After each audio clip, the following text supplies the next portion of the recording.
Yeah, it's quite a moving experience in the gallery, with the kind of jarring, almost a sort of separation of having been in the gallery itself, and I guess a kind of a feeling of quite spaciousness and almost a sort of separation between the two halves.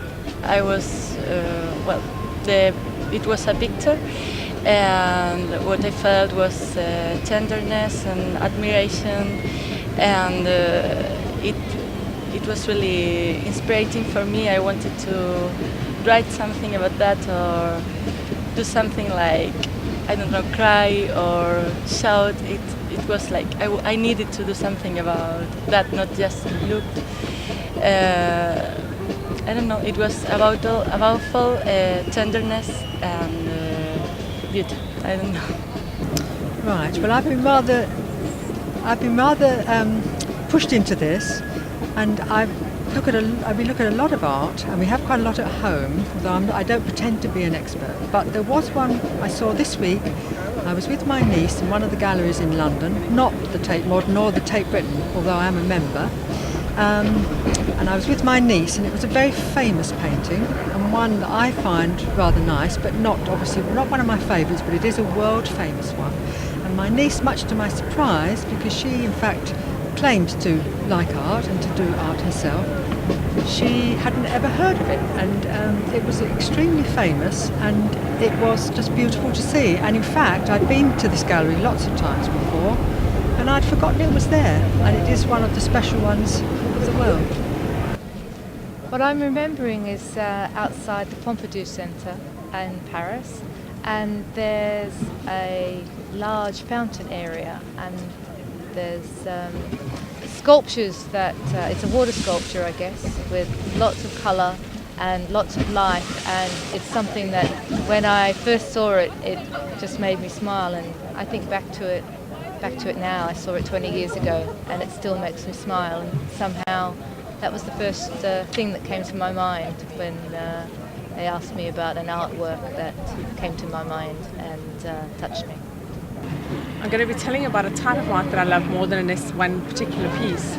But I'm from South Africa, and there's what we call township art there, where our informal settlements, there's many shacks, it looks like shacks really, and people make incredible 3D pictures of tin sticking out of a canvas with little Coke signs and little just the kind of branding that we have, and that advertises around those, and it goes from this small to huge pieces, and they are just so lifelike. They're so much the life of part of our country, I suppose. Yeah, that's probably my favorite kind of art. The piece I saw that made an impact on me was in Malta, and it made an impression because of not just the piece itself, but the story of the artist that did the piece. I'm not allowed to say the names.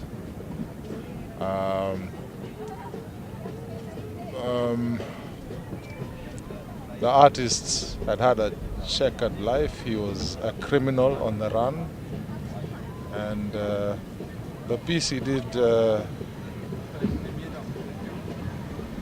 you could see a lot of that anger in that piece, and yeah, it's because of the story of the artist and the piece, and it was well done. It's a nice piece. How does the passing of time affect my recollection of the piece?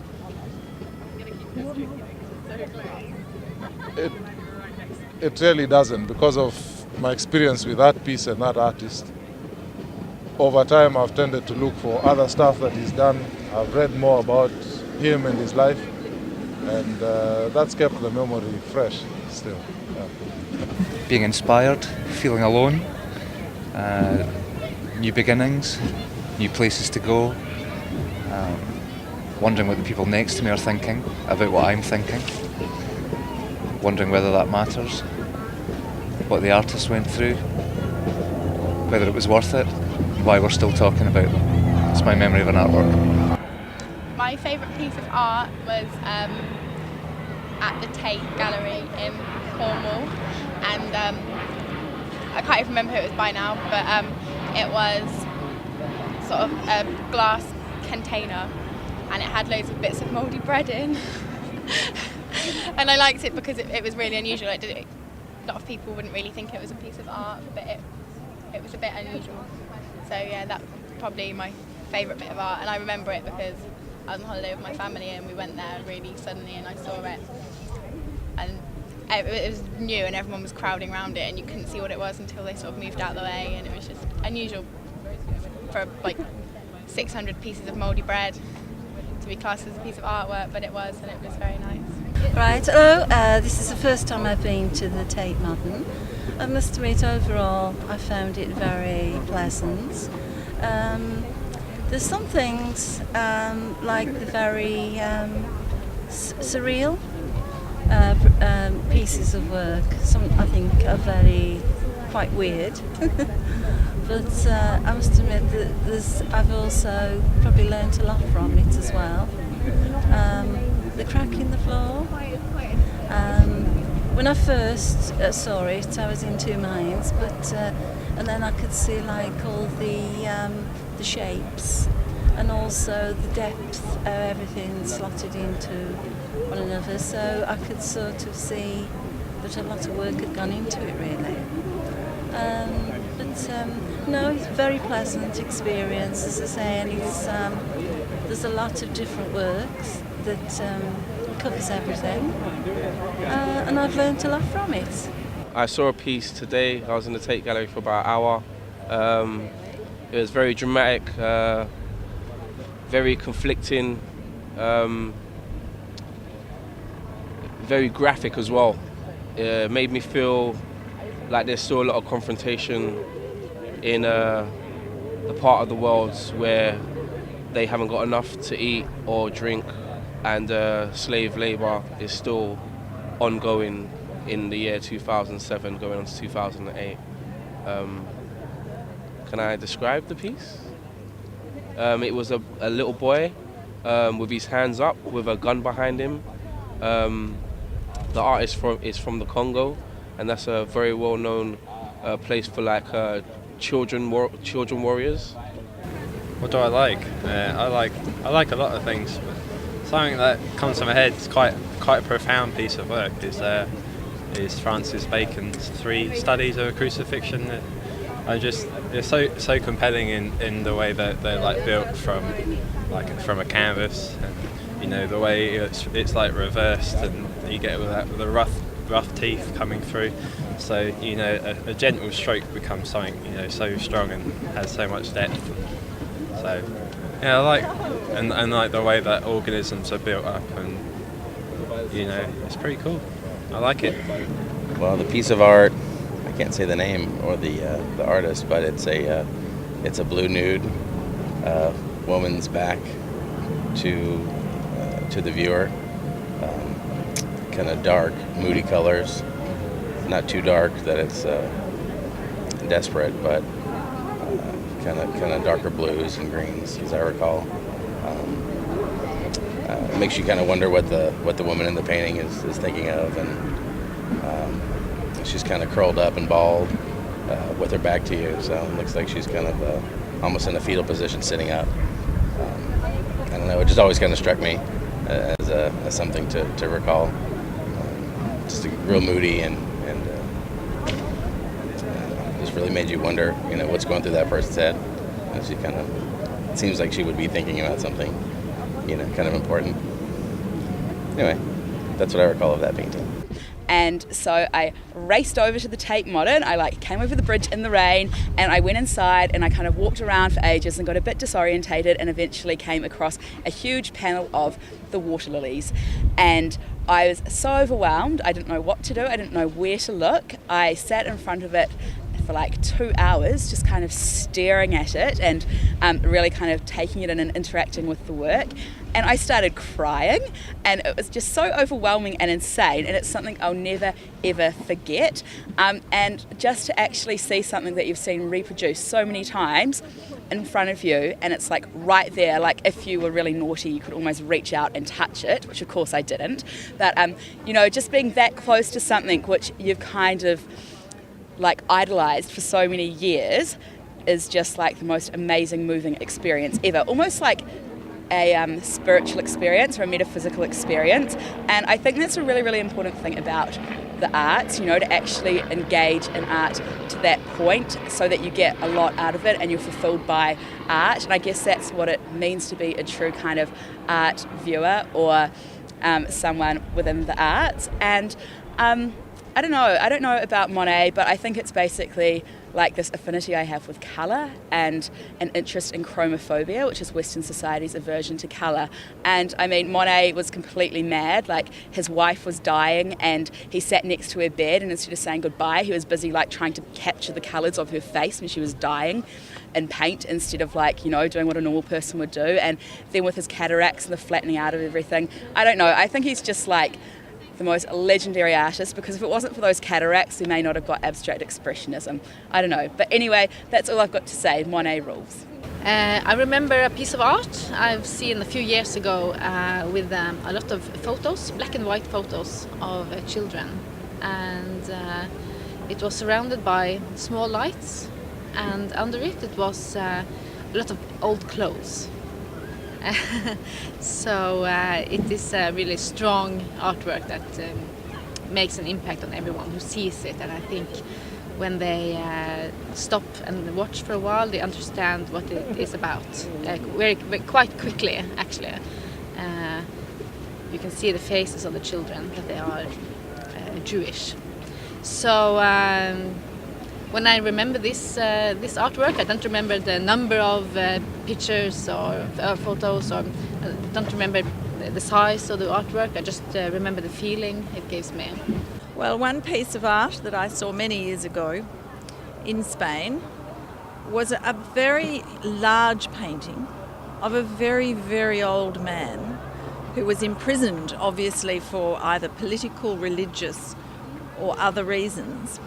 And his daughter used to visit him, and the story was that she was searched for no food or anything because they were starving him, and as she went in she would actually breastfeed him because she had a child. And I found it very disturbing, A, that the old man was imprisoned, and B, that there was this totally antisocial or almost bizarre ethical thing about a daughter breastfeeding a grandfather. So that's been the most disturbing piece of art I've ever seen. The last time I went to the Tate Modern, we saw half a glass of water on a glass shelf, and it represented an oak tree, the tree of life, and that has stayed with me. I thought it was quite funny at the time, but it is a piece of art that has stayed with me all this time. It was years and years ago that I saw that. Now, the piece that I found most enthralling was a South African piece, or an African piece, and it displayed this young man in army uniform. Obviously he's been co-opted into the army at a very young age, and I found this concept of child warriors really quite concerning and disturbing. I saw this piece of work at the Tate Britain about 2 or 3 years ago and had not realised how young the artist in question was. The astonishing way in which he'd managed to perfectly convey the angle at which a glass of wine is lifted to the lips, the angle of the throat. It just seemed absolutely perfect, and this young genius had managed to capture that moment superbly, and it has for a very long time since then. There were probably 15 or 16 figures in this painting. It was vibrant colours, very large, somewhat larger than I'd expected, and although I'd seen it in books before, I'd never seen it straight up, face to face, and it's left me with an impression of how clever someone can be at the age of 21. I think it's just amazing to think that an artist can bring to you what he feels just with one trace, you know, cool, simple, straightforward, in which he touches you in terms of making a connection in the sense of what he thought and what you do feel, up to the extent that you can really see what he felt, and you can really pretend to feel what he felt. I think basically that's what I felt when I am thinking about this particular piece of art. I've seen pieces of art of some artists who so much made me depressed, and it was very strong and powerful.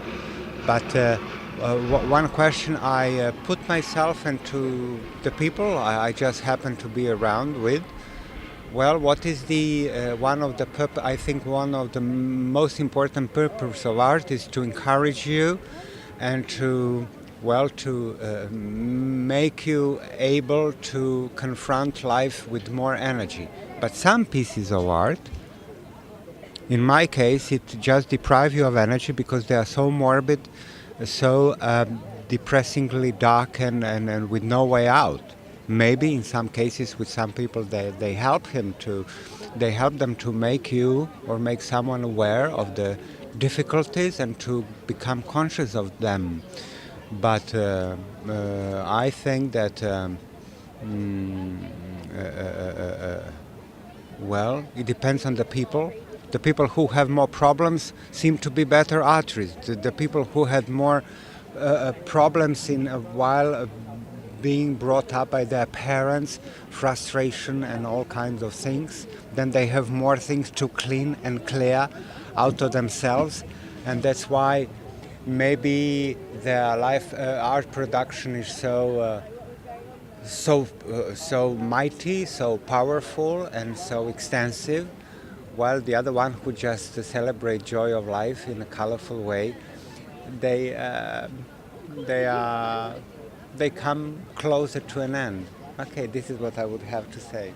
I would have to say that the one memorable moment for me in art, I guess, was actually a very amateur performance of The Music Man. The reason it was a kind of a cool experience was it was done by a cast of all special mentally challenged, I don't know what the politically correct word for this is, but mentally disabled group. And the performance was absolutely spectacular because every single person on stage was really, really enjoying what they were doing, and nothing else in the world mattered except for their performance. And it was so cool to see people who weren't being paid, but people who were just doing that artistic experience for the experience itself. And if every show I saw it wasn't even that they were like that talented as performers, but it was just that they were enjoying themselves so much that everyone watching it was enjoying it. And I think that's what art is for. And I think that it was really a great experience, and I hope other people experience that in other forms of their passions in art. Hi there, I'm Sam, and I'm here today to talk about a piece of art that has always been close to my heart.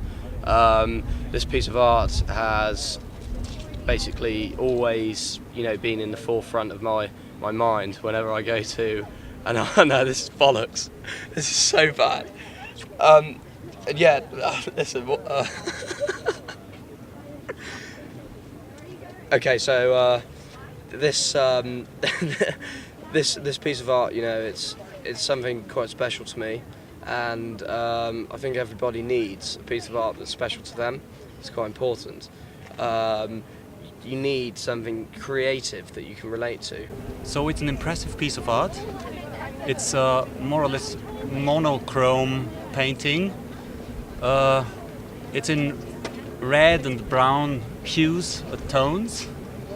It gives an impression of loneliness, of getting lost somewhere in its own experiences and its own consciousness.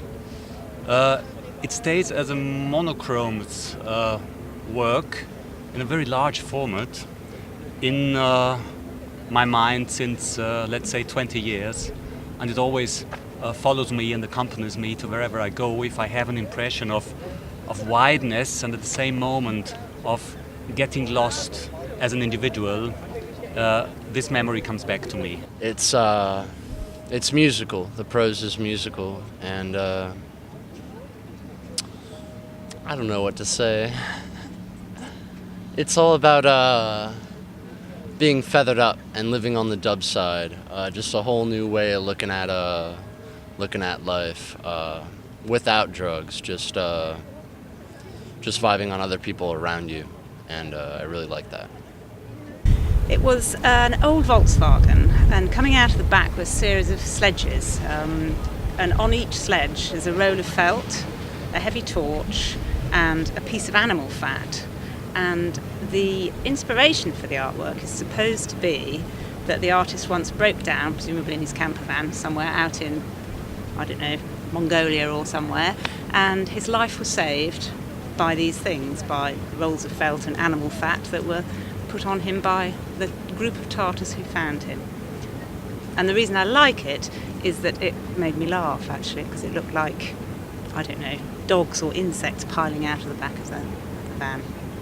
Okay, my memory of a art project was in the Tate Modern, and it was a sunset, something that was like a sunset, and what I loved the most about it was the feeling of relaxation and not wanting to leave. I could have laid down on that floor all day or for days, and it's just stayed in my memory because of the association with the feeling, not just an image that has a barrier in front of you because you don't understand it. It was open to your own interpretation. So.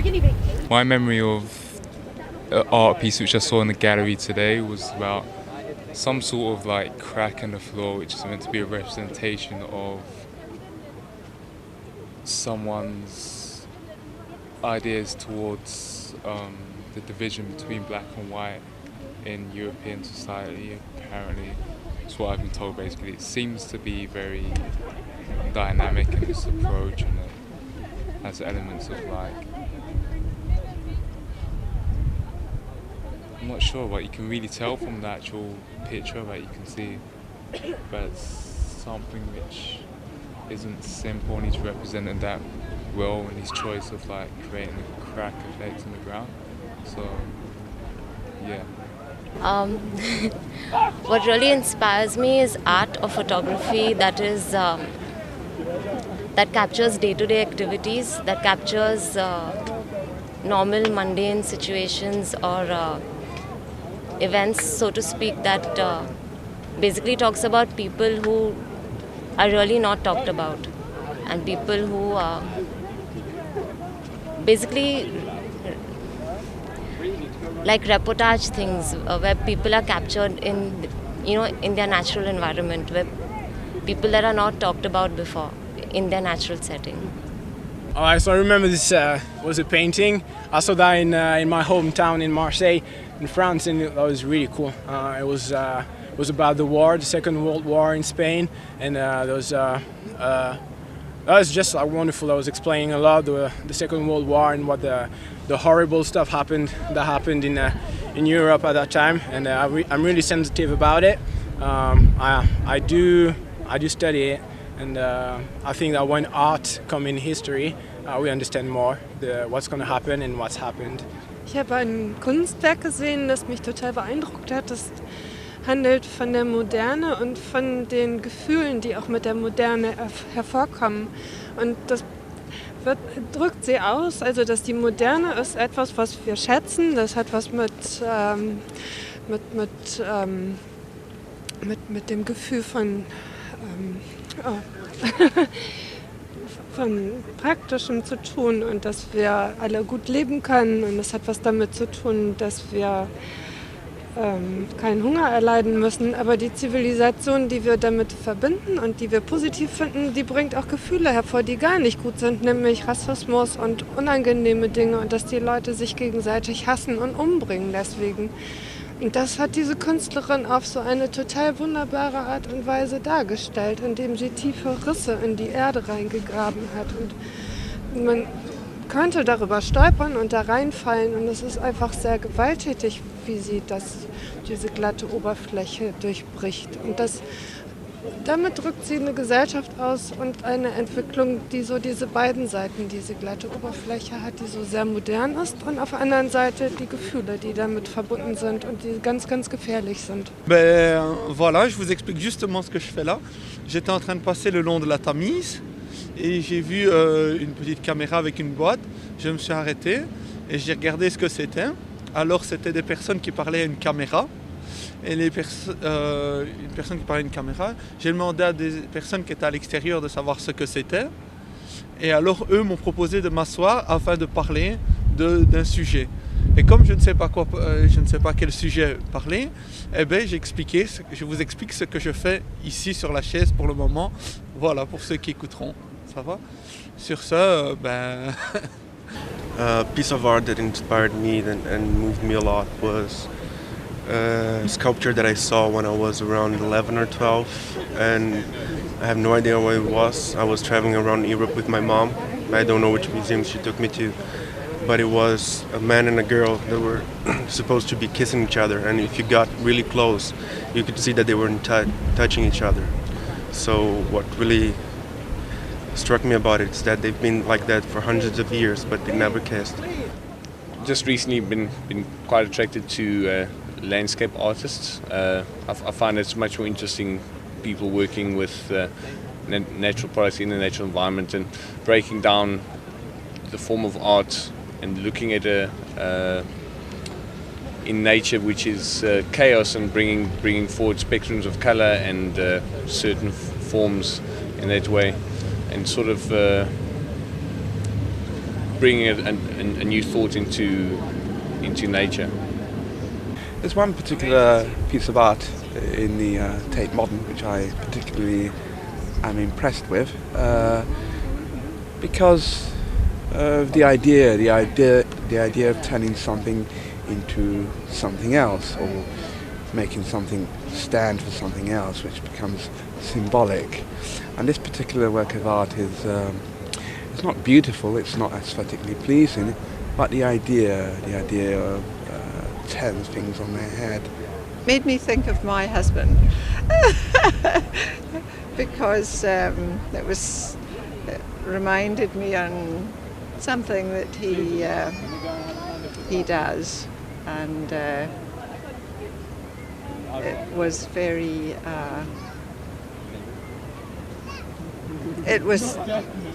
very down to earth and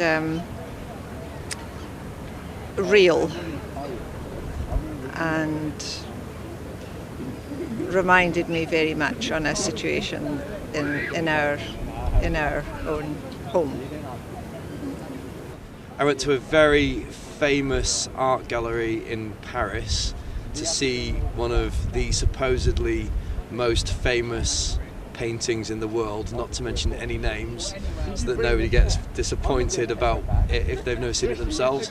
And if anybody does know what I'm talking about, you go round the corner, and as you get round the corner you're building up your excitement about seeing this very famous piece of artwork, and you just get to like a rugby scrum, and then there's this tiny painting that looks like something you recognise and is supposed to make you feel excited or invigorated or inspired, and unfortunately it was a massive letdown. I don't know whether I'm supposed to be being positive or not, but yes, so that was a memory of a piece of art that was a little bit of a letdown. So I'm talking about my favourite museum, and it's based on one artist, and the exciting thing about it is that there are pieces of art where you wouldn't expect to see them. You kind of look up above a door and there's something there, and into a corner and there's something there, and it's a whole mixture of different kinds of things, sculpture and painting, and it's just so beautifully put together that it's surprising and it's moving all at the same time. One of my favorite paintings is this beautiful painting from the 19th century, and this woman, she's in this beautiful lavender gown. She's a royal lady, and and she has this gossamer shawl on, and it's really absolutely beautiful, and she's quite pale. But yeah, it's just gorgeous. The first time I saw these pictures, it was when I was a teenager, and I think I was really aware of this work because it was really desperate, but a little bit, I don't know, it's what everybody lives in a life, and it's very marginal people, you know, about that. So I think it's about the difference and about the worst and the best that you can live and see. J'y vais. C'est un des plus beaux regards que j'ai vu porter sur le monde. C'est un monde assez marginal, souvent très, très troublant sur la sexualité, male and female,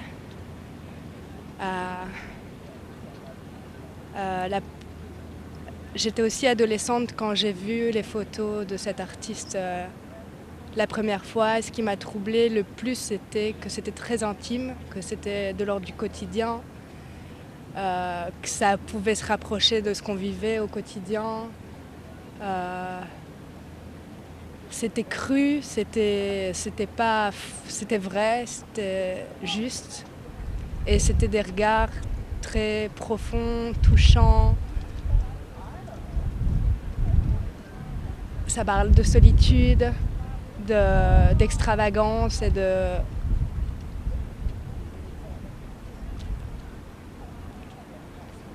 Ça se passe à New York souvent.